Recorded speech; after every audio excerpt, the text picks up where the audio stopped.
शेतकरी नेते राजू शेट्टी आपल्यासोबत आहेत। ते उद्या नांदेड जिल्ह्यातील मुखेड तालुक्यामध्ये जे अतिवृष्टी झाली होती, अतिवृष्टी भागाची ते पाहणी करणार आहेत। आज नांदेड जिल्ह्यावर आहेत।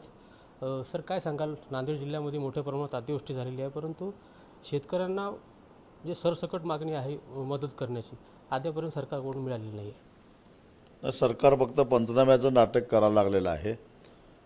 एक तर नेहमीप्रमाणे जर नुकसान भरपाई द्यायचं झालं तर अत्यंत तोकडी मिळणार आहे। 2017 साली जो JR निघालेला होता त्याच्यामध्येही नुकतंच सरकारनं दुरुस्ती केलेली आहे आणि त्यामुळं तुटपुंजी मिळणार आहे।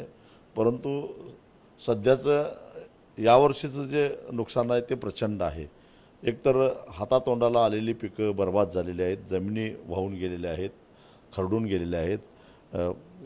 15 दिवसानंतर कापणी होण्याची शक्यता होती अशी पिकं पाण्याखाली गेलेली आहेत आणि अशा परिस्थितीमध्ये जो करायचा तो खर्च सगळा शेतकऱ्याचा झालेला आहे। कापणीचा खर्च तेवढा शिल्लक होता आणि ते सगळं पीक गेल्यानंतर सानुग्रह अनुदानाच्या नावाखाली केवळ चिमूटभर अंगारा द्यावा त्या पद्धतीनं जर का सरकार देणार असेल तर ही शेतकऱ्यांची चेष्टा आहे।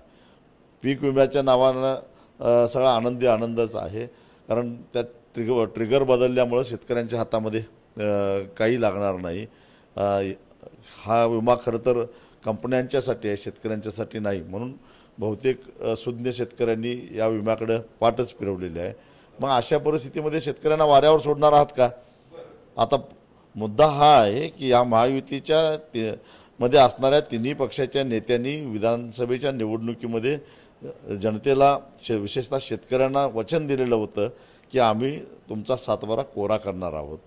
एका बाजूला सोयाबीनचे भाव पडले, कापसाचे भाव पडले, कांद्यावर निर्यातबंदी लावल्यामुळे कांद्याचे भाव पडलेले आहेत आणि मग अशा परिस्थितीमध्ये नैसर्गिक आपत्ती आल्यानंतर होतं नव्हतं ते सगळं गेलेलं आहे। मग ही वेळच खरी आहे शेतकऱ्याचा सातबारा कोरा करण्याची आणि ह्यावेळी जर करणार नाही तर करणार कधी? मानभावीपणानं सरकारमधले मंत्री नेते बोलत असतात आम्ही करणार आहोत पण योग्य वेळी। अरे योग्य वेळी म्हणजे कधीची योग्य वेळ आहे? दररोज 8 शेतकरी आत्महत्या करतात, ह्याच्यापेक्षा योग्य वेळ कसली वाट बघणार आहात? 8च्या 16 आत्महत्या झाल्यानंतर करणार आहात का? जरा तरी जनाची नाही मनाची सरकारला लाज वाटली पाहिजे आणि म्हणून आता खरं तर ह्या नैसर्गिक आपत्तीतून शेतकऱ्याला सावरायचं तर त्याला सातबारा कोरा करून त्याला दिलासा देण्याची आवश्यकता आहे असं माझं स्पष्ट मत आहे। 3-4 महिन्यापूर्वी लेंडी धरणाचं जे गाळ भरणी करणार होते त्याला शेतकऱ्यांचा विरोध होता, परंतु शेतकऱ्यांचा विरोध दूर करून जे अभियंता आहेत त्यांनी तिथं गाळ भरणीचं जे लेंडी धरणाची गाळ भरणी आहे ती केलेली आहे।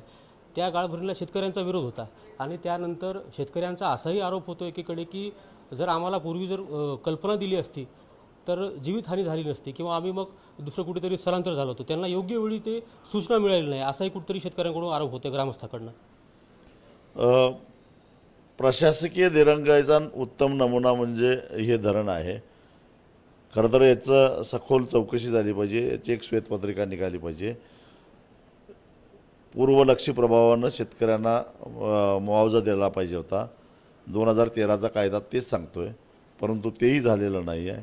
अनेकांना प्रकल्पग्रस्त म्हणून अजून दाखले दिलेले नाहीत, त्यांच्या नोकऱ्यांचा प्रश्न आहे। पोरं लग्नाविना 40शी ओलांडली तरी तशीच फिरतायत। अशा परिस्थितीमध्ये जेव्हा घळभरणी झाली त्यावेळी इशारा द्यायला पाहिजे। नागरिकांनी विरोध केला होता म्हटल्यानंतर त्यांची समजूत करायला पाहिजे ती, त्यांना इशारा द्यायला पाहिजे होता आणि लेखी लिहून दिलेला आहे जलसंपदा विभागाच्या अधिकाऱ्यांनी की पाण्याची पातळी कुठंपर्यंत जाणार आहे। त्याच्यावर जर पाणी अचानक आलेलं असेल आणि त्याच्यामध्ये 6 निरपराध लोकांचा जर मृत्यू झालेला असेल, शेकडो जनावरं मृत्युमुखी पडले असतील तर त्याला जलसंपदा विभाग जबाबदार आहे, जलसंपदा मंत्री जबाबदार आहे, कारण मंत्र्यांना आपल्या विभागाची जबाबदारी टाळता येणार नाही।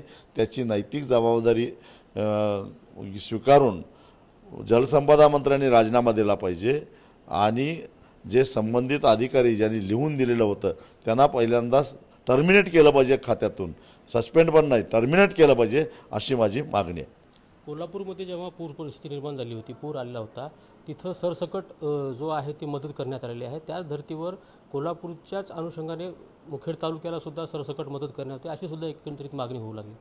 100%. कारण कोल्हापूरला ज्या पद्धतीनं पूरग्रस्तांना मदत केली होती 2019ला, त्याच धर्तीवर केली पाहिजे, तरच काही अंशी शेतकऱ्यांना दिलासा मिळू शकतो. जरांगे पाटील मुंबईकडे रवाना होत आहेत मराठा आरक्षण संदर्भात. हा प्रश्नसुद्धा सरकारच्या थंडा करके खाओ या वृत्तीमुळं निर्माण झालेला आहे. कारण त्यांनी आंदोलनाचा इशारा 2-2.5 महिन्यापूर्वी दिलेला होता. तोपर्यंत हे झोपा काढत राहिले आणि आत्ता गणेश चतुर्थीच्या तोंडावर आंदोलन उभं राहत आहे म्हटल्यानंतर खडबडून जागे झाले आहेत.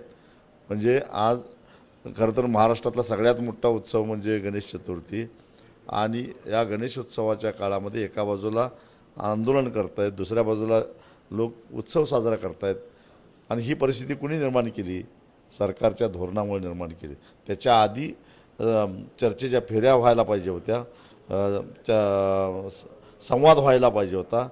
तो संवाद न झाल्यामुळं आंदोलनाची स्थिती निर्माण झाली आहे. त्याला सरकारच जबाबदार आहे. कोर्ट आंदोलन करू नये अशी सुद्धा म्हणजे आदेश काढले, आंदोलनाला स्थगिती द्यावी अशी कोर्टाने सांगितले.